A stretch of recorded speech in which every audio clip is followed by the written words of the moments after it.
Panatang mga bayan, iniling ko ang Pilipinas, aking lupang singahan, tahanang aking lahi. Pinagkukup ako at tinutulungan, maging malakas, masipag at malagal.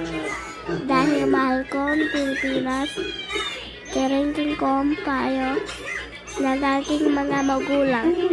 Susundin ko ang tuntunin ng paaralan.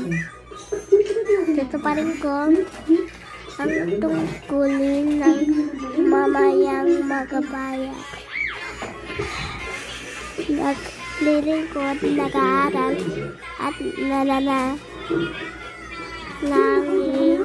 ng buong katapatan. Nilalay ko ang ating buhay, pangarap, pagsisikap sa bansang Pilipinas.